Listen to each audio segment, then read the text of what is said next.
AIRFIX really threw a curveball when they announced, mid-season as it were, a new kit, the Sea King in 1/48 scale.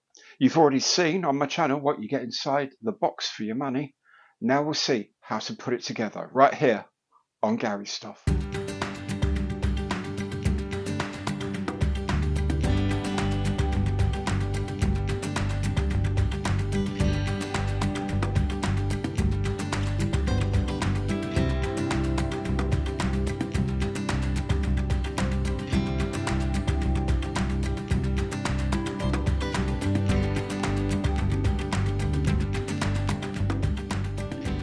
Hello there, I'm Gary. Welcome to our channel. Welcome back if you've been here before. Today, indeed, I'm building the kit of the week. That kit being the 1/48 scale Westland Sea King from AIRFIX, a brand new kit. If you want to see what you get inside the box for your money, then remember there's already a box opening video available on my channel. If you've got one on pre-order and you want to know how to put it together, this is very much the video for you. Now, if you like the video, please do remember, imperial thumbs up if you would please on the like button below, because every like counts. And if you haven't done so already, then do subscribe to the channel, hit that bell, and you'll be notified of all my future videos as they are published. And of course, if you want to offer a bit more concrete support, you can do that through Super Thanks, by becoming a channel member, or by using any of my online partner programs. One of these is the AIRFIX affiliate program. So if you're thinking of pre-ordering this kit, or if it's already been released, ordering one, and you want to do that through the AIRFIX store, then please use the link in the information box below. That way, at no extra cost to you, I should point out, every time AIRFIX sell one of these, or indeed anything else you might order from them, then they make a donation to the running of this channel. And you can still use your AIRFIX Club card 10% discount, and of course you can still collect your Hornby hobby points as well. I should point out that this kit was supplied to me free of charge by AIRFIX as a pre-release sample. However, they didn't ask me to give you any specific views or opinions. Everything you see here is my own opinion and honestly held. They want to hear just as much as you do what I really think about their kit. So let's get on and make this 1/48 scale Westland Sea King helicopter from AIRFIX. So we're going to start drilling holes in the floor. I don't actually have a 1.1mm drill bit. I have a 1mm and a 1.2mm. So I'm going to use the 1.2mm and risk total disaster for the sake of 0.1mm. I don't believe it's going to be that much of an issue myself, but there we go. You never know sometimes. Certainly never know with AIRFIX. I'd be interested to know why it has to be 1.1. You know, they went through a stage of doing 0.8 and 1, and now 1.1. Occasionally 1.2. Why they can't sort of get a bit more standardization on the sizes of the holes. You'll notice I've also drawn circles. It's a lot easier when you just compare it with the instructions and actually draw on the plastic which parts you're going to drill out. Now, starting the Sea King here with the main deck floor, what I've done is I've painted the cockpit area black and the rest as dark grey. I've used Tamiya XF24 dark grey for that. Then what I've done is I've done a panel line wash over the whole thing with dark, which one is it? MIG dark wash. MIG dark wash. And then, you know, rubbed it off where necessary. And just because it's going to be a lot easier to do the texturing and the work on the floor now than it will be when all the seats are in and all that sort of stuff. When the seats are in, then I can start putting in some sort of muck on the floor where boots are all the time and things like that. But for the moment, this is how we're going to start off. While we're doing the detail on the inside of this kit, we'll put in the very carefully modelled relief tube, which will be both famous and infamous to anyone who's flown on a Sea King for any length of time. The fact it's there is quite cool, actually. It's a nice touch. Anyone who's seen this kit has actually flown on a Sea King for any extended period. The first thing they say, "Oh, have you got the P tube on?" And yes, they have. They have got the relief tube. Nice piece of detail there. Right, some more interior walls that I've pre-painted. This is back of the cockpit. The front of the cockpit's here, I think, or is this the back of the cockpit? Anyway, the instructions say this bit's grey, dark grey, black cable runs, which I've then picked out with some white dry brushing. Because these are going to be in sort of quite a dark area, you really need the contrast to pump up. There's some sort of like switch gear box, fuse box or something. It's painted, dry brushed over the little switches. The fire extinguisher is in red according to the instruction. It looks like there's a metal fitting on there, so I painted that brass. Because there's no horn, it's not carbon dioxide. Dry powder would be useless in a helicopter, and water with all these electrics around would be really daft. So I'm assuming it's aqueous foam, so I put a buff coloured instruction panel on it. Whether the Navy follow the same rules as civilian life, I don't know, but if this was a civilian helicopter with a foam fire extinguisher, 15% of it would have to be buff. That's just me saying that. This sidewall, black, a bit of white dry brushing again with the relief tube and the cup in silver at the top, or metal at the top. And then this other side panel, dark grey according to the instructions, then a bit of a panel line wash, the same panel wash as I used for the base, clean it up. It just like looks kind of murky, but you get some more of the detail coming out. Right, so the back of the flight deck, as it turns out, goes in here. Then this piece goes in here.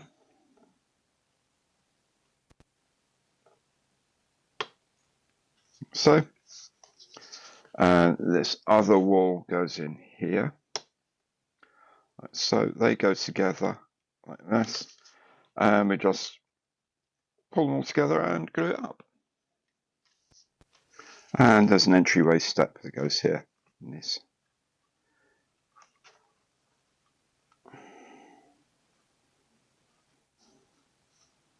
There you go, like this. There's like a step there, and the leg of the back of the seat sits against it, and then it just sort of sneaks in there. And we'll put some glue onto that. And the same for the other side. Then the seat itself, as it were, seat base, goes in, and it's held in place by the two side pieces. Now these seats go in, the main part of the seat goes in the front of these holes, and then there's a support at the back which goes in the back holes there.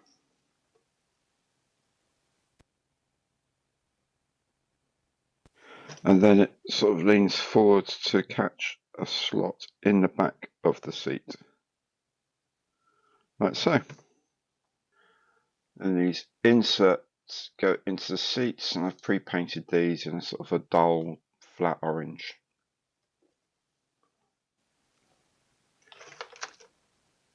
Then the control columns can go in.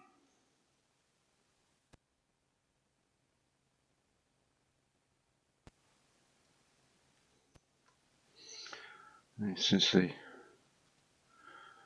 is a collective, isn't it? This is a one which makes it go up and down.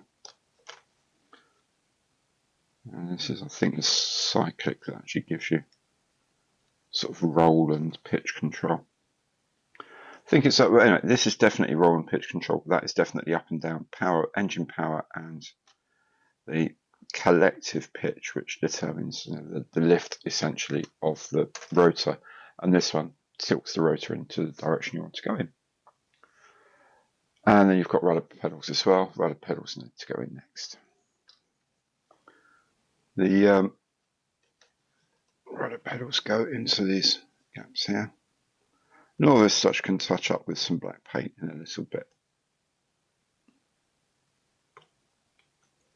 We'll use slightly diluted black paint to sort of match up with that sort of slightly washy look that we've got going here.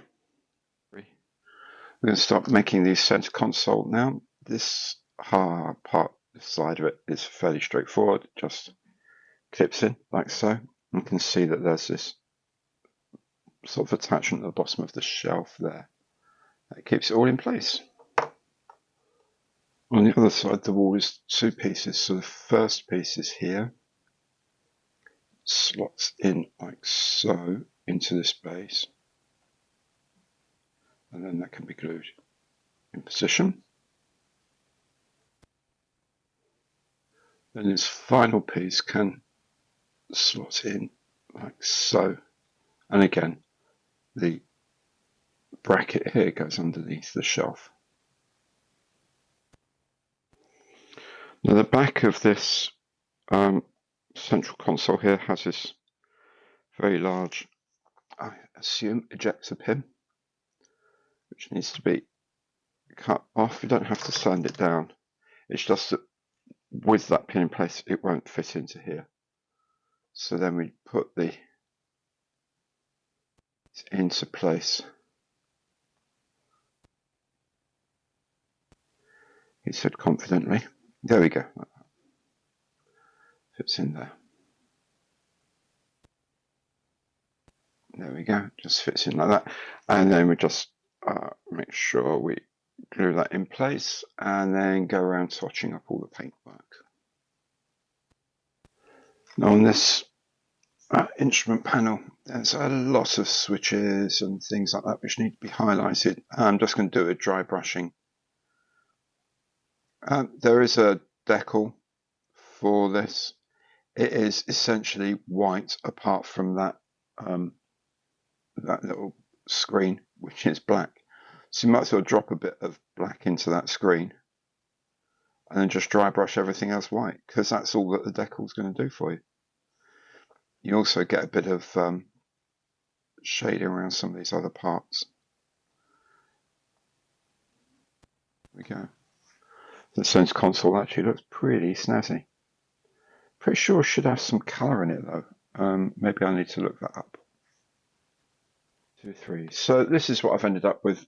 As I said, just a few little bits of colour here, a couple of covers that have got yellow and black stripes on, a couple of red buttons, a couple of yellow buttons, but otherwise it's pretty much standard. All of these fuses here have actually got black knobs on them, but I actually don't want to dry brush that over black. I like it as it is. It just shows up. You can call them like little light points at the top of the fuse. Of course, the middle of the fuse has got a little light as well, in case there's a fuse issue. You can pull the fuse. So anyway, that's what I've ended up with. And then the console can go into the aircraft, like so. Does kind of beg the question how the pilot gets in and out, and then the other co-pilot gets in and out. So unless they've got doors on the outside, it's going to be a pretty cramped little struggle getting in and out of there. Again, the back of the instrument panel here, bing, has quite a large ejector pin, which really has to come off because the finish, that's just with a decal on, by the way. I haven't painted that myself.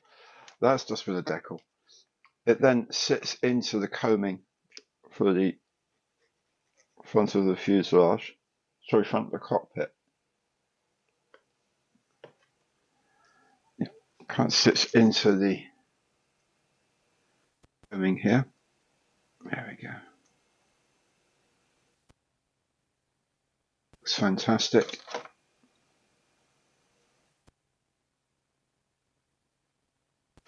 So what I've done, I sprayed that grey. I then put the decal on, which is quite big, needed a lot of microsol to get it to sit down, some microset to get it in place. Then dry. Then I sprayed it all over with Tamiya flat, which is our XF86, a flat spray, or you can just use a matte varnish if you like. Then when that's dry, what I've done is just on the actual instruments, I just put little spots of the PVA, clear PVA I use, crystal magic glue, whatever it's called, and that then pretends that they're glass in front of the instruments. Then that can go into the front of the helicopter. Then the instrument panel and the coaming can sit over the top here and sit in place like so. There we go, like this, sorry. So it just sits in place, so it slides on top like that, and then sits in place like that.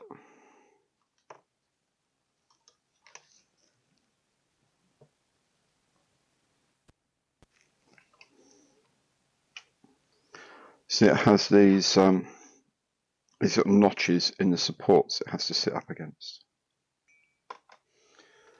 There's a radar operator station here we need to build, so there's this side piece comes onto this upper instrument set. You can see there's a little L shape there it sits into very nicely. And the next bit is really quite confusing.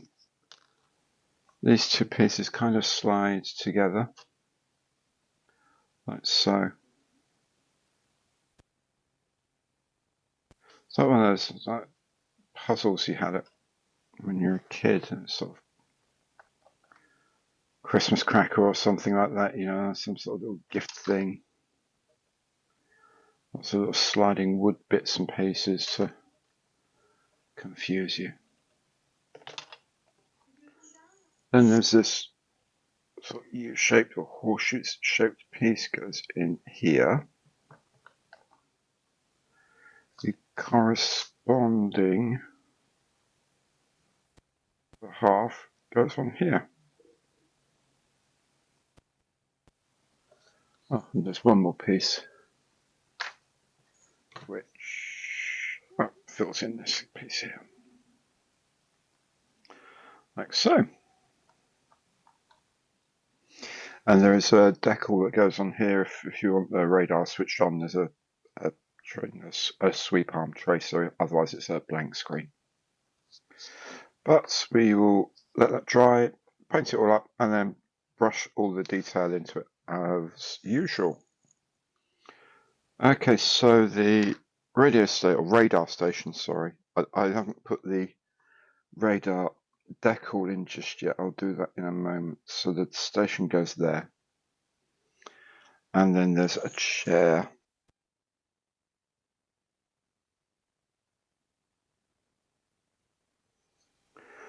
These bench seats come in two pieces, the base and the back just sort of slots into the base. You can see these rear supports slot through, and then we just have to put all of the front supports into their relevant places.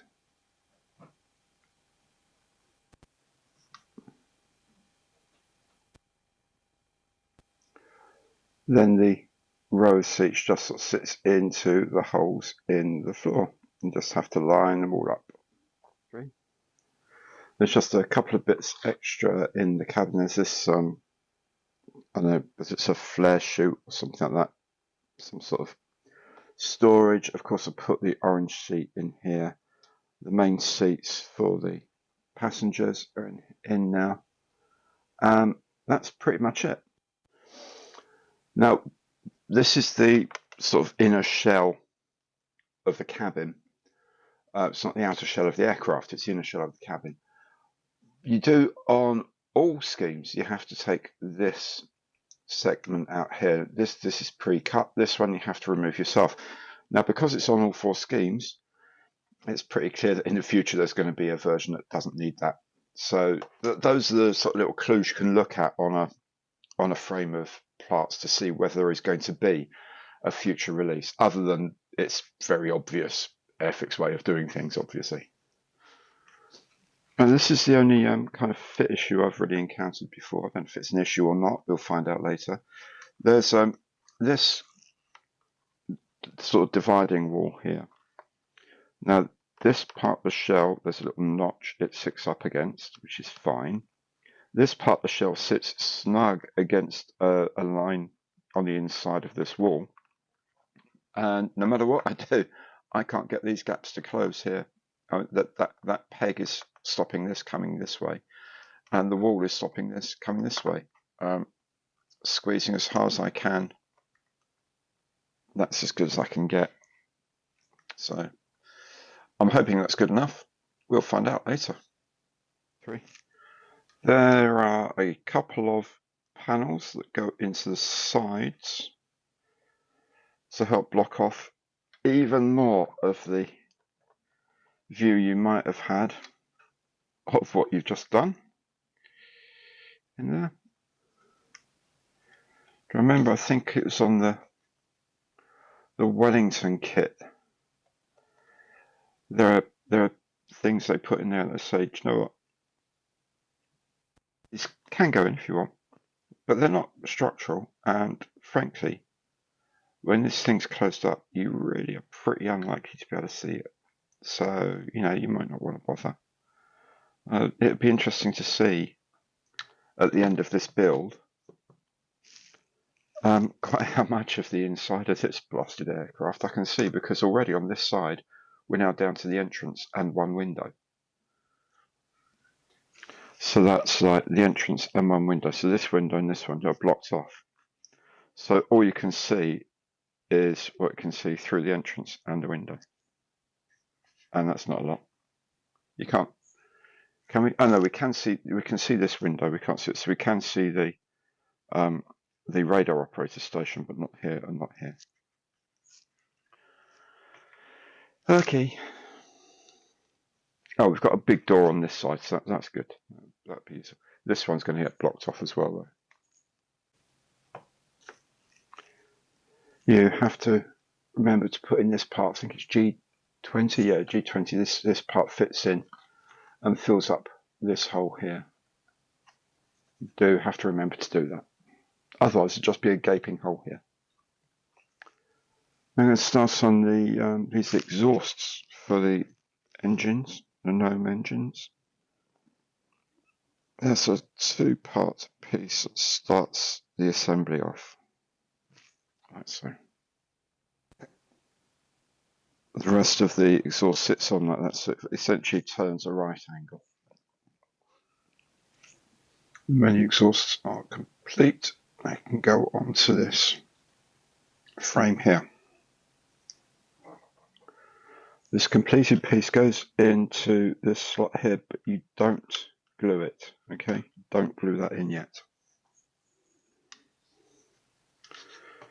Then we can line up the far side, the port side first, of the fuselage. So, as it clicks in along here.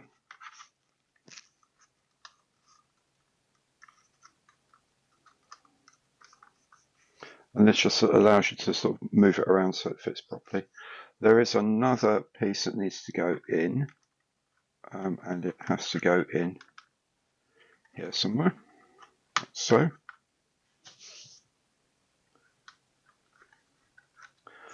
and then the other half of the fuselage can go on. And we're just going to tape all of this up where we can. Again, see if we can move that so it pokes out the side. There we go. That's what I wanted to do. Tape up the fuselage, glue it all together, and leave it alone for a while to set up. In the bow piece, we have a pair of lamp covers that go on. Just need to glue those in place. Tack them with a bit of extra thin, I guess.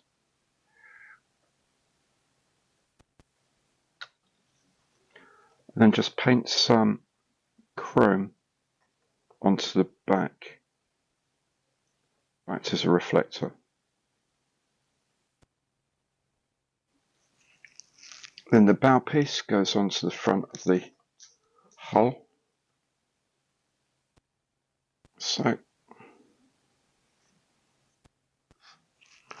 then the whole of the hull can slot into place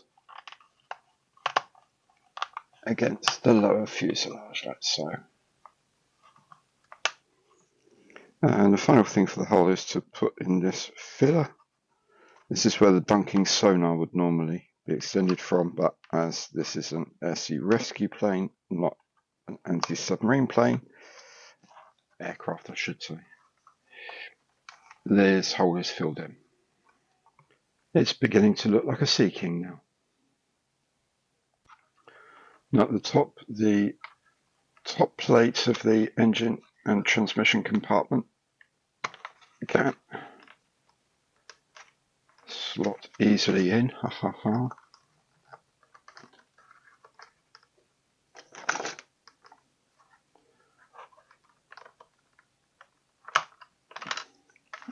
This is difficult to do without this joint coming undone, so maybe not bother with that joint until you've got this in.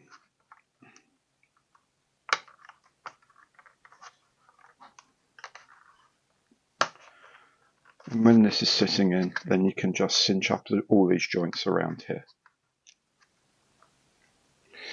There's this filter element that goes in front of the rotor hub.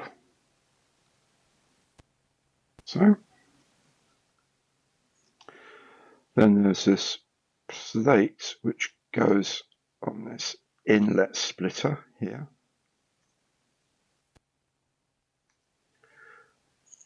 Then these engine inlets sit on top like so.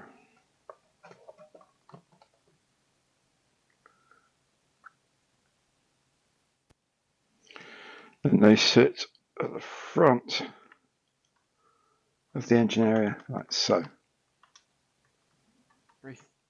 Then the engine covers can go on like so.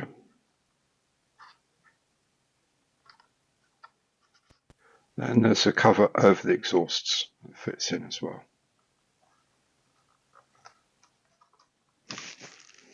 Now for this option, aircraft option, this piece here has to be sanded off.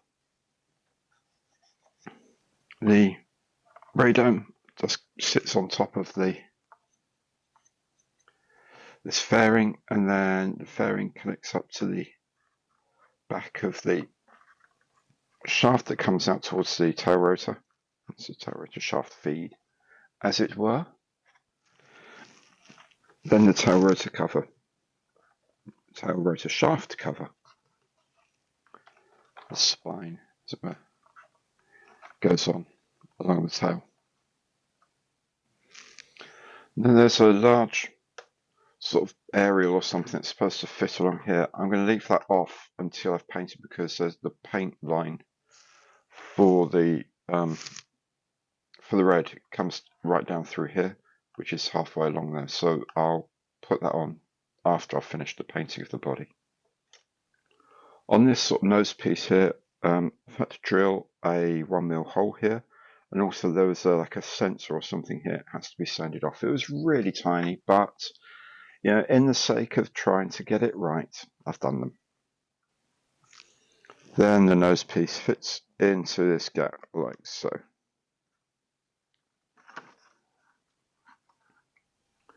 The thing to remember also is on the inside of the top transparency of the helicopter, there's another switch panel.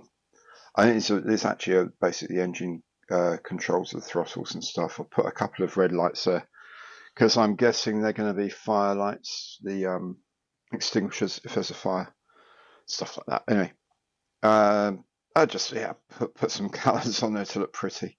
So I've masked off the whole of the canopy as well. What you'll notice here is I've had to mask off the windshield wipers.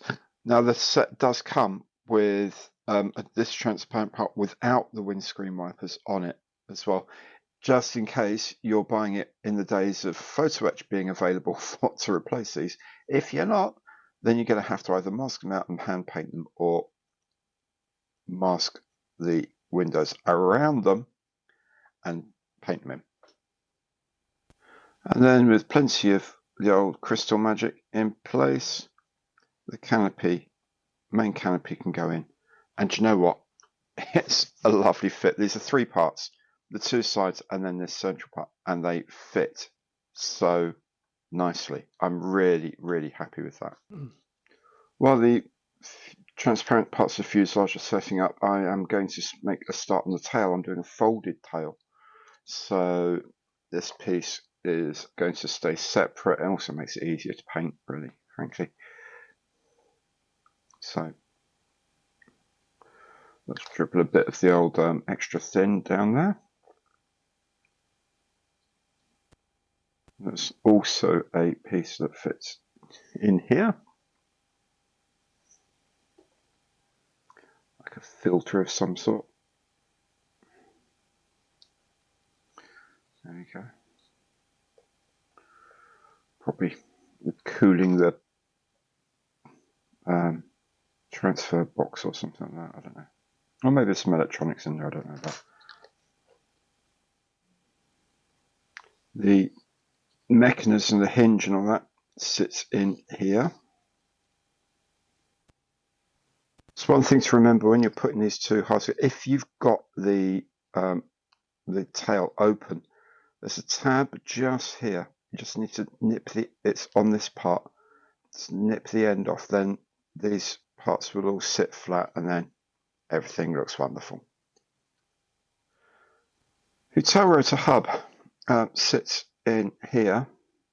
Now they say don't glue it, but that's presumably if you want the tail rotor to go round. I don't, because mine is being parked with the tail rotor folded up, so I really don't think they want this to turn, so I can glue this up and it's not a problem. The elevator stabilizer, what you will, it's not an elevator, it is a tailplane horizontal stabilizer. This comes in 2 halves. Again, it's a bit of extra thin. We'll secure it in place. Then we can assemble the rotor hub like so onto the top of the tail. That belongs.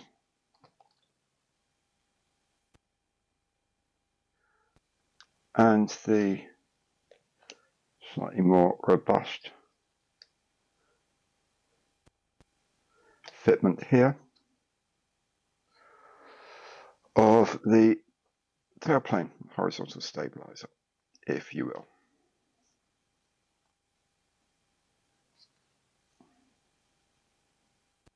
Three, going to start the undercarriage pods, if you like, now, the outriggers. Pieces go there. Here.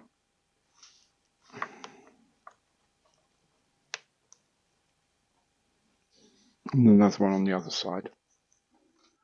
Then the undercarriage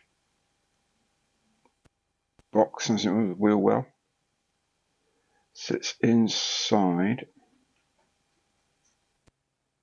the float, like this. Then the other side of the float attaches like this. There we go. Clip together and glue it up and tidy it up. Then there's a fillet that goes in the top of the float, so. And there's a nose fairing as well. It goes on. So we have the stubs that come from the fuselage to join this to the fuselage, come in two pieces, just glue them together, and then they slot into a recess on the front of the undercarriage pod, like so. So I've prepared the fuselage now for the paint. What I've done is made sure it's got an all-over coat of primer. I've used the MIG one-shot grey primer for this. I've then outlined the panels I want to outline in black, and then on the inside of the panels I've added some white just to sort of give it a bit of a bit of contrast, but also it can give a sort of slightly mottled appearance as well. So yes, that's what I've done all over basically. Then I'm going to do the medium sea grey, I guess it is. The tail, obviously, in the nose area are going to be red. The majority of it's going to be grey, so I'll lay down the grey first and then worry about the red later. I've also done the sponsons on the side. They're ready to go. And obviously the tail area as well. All these on separate parts because it's going to be easier spraying these and getting these right and putting decals on than when it's like stuffed up against there. I'm not going to get the airbrush in to get to some of these angles, I think. Anyway, so we'll get on with some spraying and see how we go. So what we do, we just start laying down a very fine coat of the grey. This is going to take some time because this is going to take a lot of coats. In fact, this is quite a fine grey, and there's quite a strong panel lining here, so it'll just take some time, but just gently keep at it. Don't overdo it. Don't do too much at once. There we go. And eventually you'll just let it air dry a bit as well between some bits to see where you are.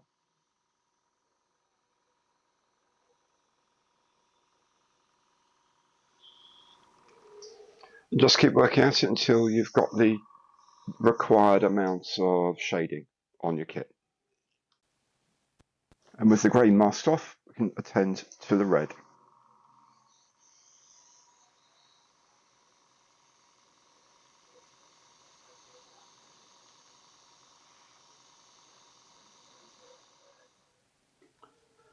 Going to start assembling the hub for the helicopter with folded blades. Nothing seems to be sticking today.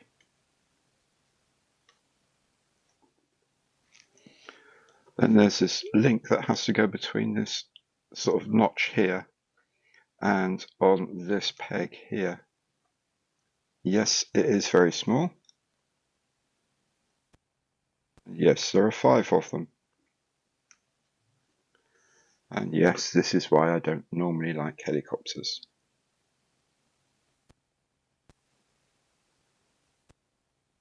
Okay, goes there. Just 4 more of those to do.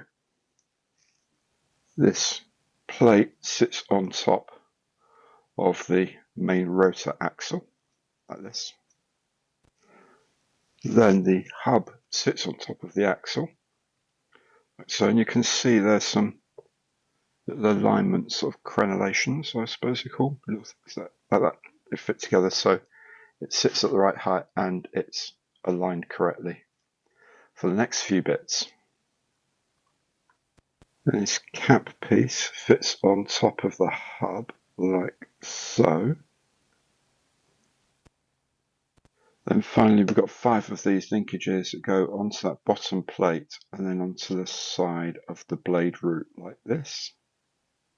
That one's straightforward. Some of these are going to be a little tight on space, but that's where they got to go. Okay, so that then is the hub complete. There is a cap over the hub cap, I guess. But I'm not putting that on yet. I'm going to paint all this, all the relevant colours and metals and blacks and goodness knows what. Then we'll put the lid on it to see how much we never see again that we've just painted. and then we'll get on with the rest of the rotor. For these stripes on the tail rotor, I've sprayed white first. I'll put this masking strip in next, and then spray with red, mask off the tip, and spray everything else black. There's a decal on the side here that goes over here, which is fine, except it's got these big footholds here that it's got to fit over and around. It's a single piece decal. There's no cutouts in it. It's not very helpful. So what I've done is I've stuck the decal onto a bit of masking tape. Then I can cut round it, get rid of that bit. Then I have a mask I can put over this bit, spray it, everything inside here gets covered, job's done. 1, 2, 3. Then when you've cut them out, as you can see, the mask goes over these footholds and it's ready to paint. Just spray that in very gently. 3. The undercarriage is one solid leg here. There's a scissor here for this oleo, and there's a couple of tie down shackles that sort of sit on there as well. So essentially just 4 pieces all glued together, paint them steel, and then we can put the wheels on. The undercarriage can go into the sponsons now. The main leg sits into a hole in the bottom there, and there's also a couple of little cradle-like cup things here and here that it sits into. So then you get the tracer. I'll do it this way around because it's easier for me. That tracer sits into that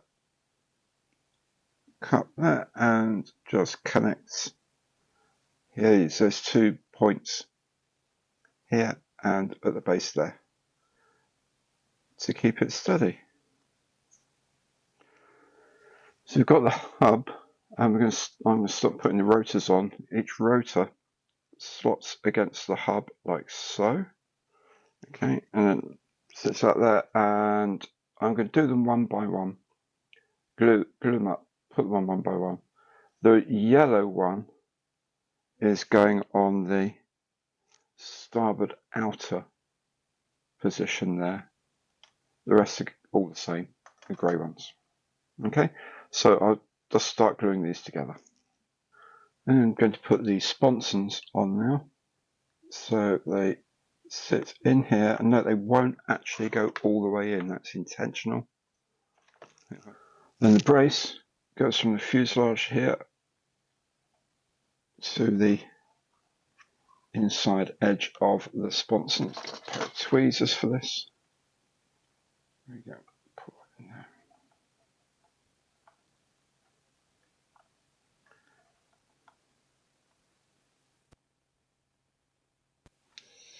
There we go. And just do the same for the other side. The tail wheel sits into this U-shaped, or Y-shaped piece, and then that sort of slots into the tail wheel leg. Then the whole thing slots into the back of the fuselage like that. While I've got this upside down, I'm going to put in all of the sensors and aerials and goodness knows what else is that litter the base of this aircraft. I can see there's holes all over the place, up and down there. There's lots of stuff needs to go in. We'll just do that while it's here, because when the undercarriage is set, then we at least can pick it up and turn it over again safely, without knocking off all of these things we're very carefully putting on. Right, this is the winch mechanism, goes on the outside of the helicopter, and we're going to put it together. The See, the support for it goes in here.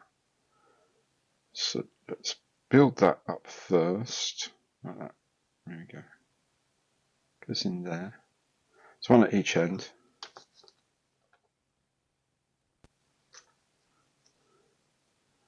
One goes in. One goes in there.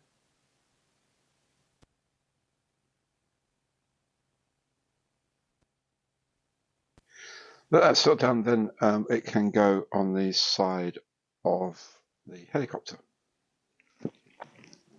When it's done, dried the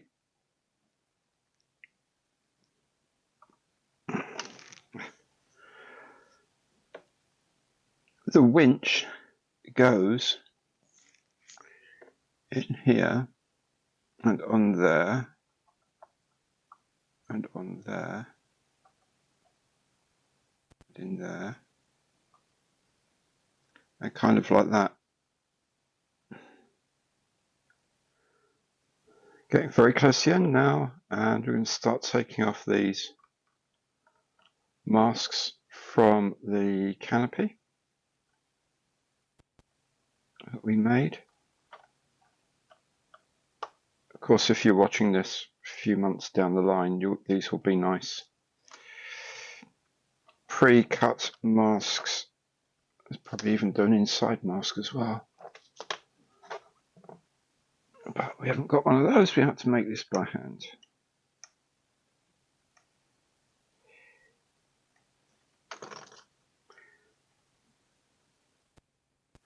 And just go around all the windows.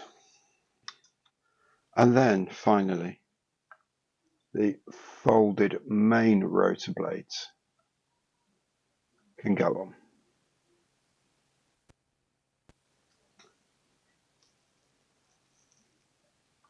And that is the kit complete. And there it is, the 1/48 scale Westland Sea King from AIRFIX, brand new kit. I enjoyed building it. Yes, I did enjoy the build. Towards the end, I was kind of getting all the little fiddly bits, and they were a bit of a pain. But you know, it's accuracy; you got to do it. Generally speaking, the fit is very good. There's one tiny area at the back of the top part of the cabin that I could not get to fit together, but then it's got a piece covering it, and it didn't impact on the rest of the build. The build around the cabin itself, the canopy, if you like, windshield and all that, beautifully fit. Inside, lovely fit. The rotor system, really very clever design on the rotor system, actually makes it relatively easy to get it right, if you see what I mean. It's not it is a complex thing, but the way the parts have been broken down and put together again is very, very clever. The fit of the tail rotor folding, very good. Everything was great, actually. I'm still not a big fan of helicopters, to be honest with you. They're not my favourite thing in the world to build. Would I build another one? Do you know what? If I had the display room, I'd be tempted to build the yellow one when it comes out, whenever that is, in a year or so's time. And there's going to be a Commando version as well. I probably would build the really big yellow one, but that's just because that's the helicopter of my memory from 22 and 212 squadrons, 202 squadron rather. It's a good kit. It's a really good kit. I think AIRFIX will shift loads of these. There'll be a lot of happy people building them, I'm sure. I can't think of anything really dramatically bad about the build at all. With the links, it was just a really difficult fit. This wasn't a difficult fit. Most of the time, the fit was actually really, really quite good.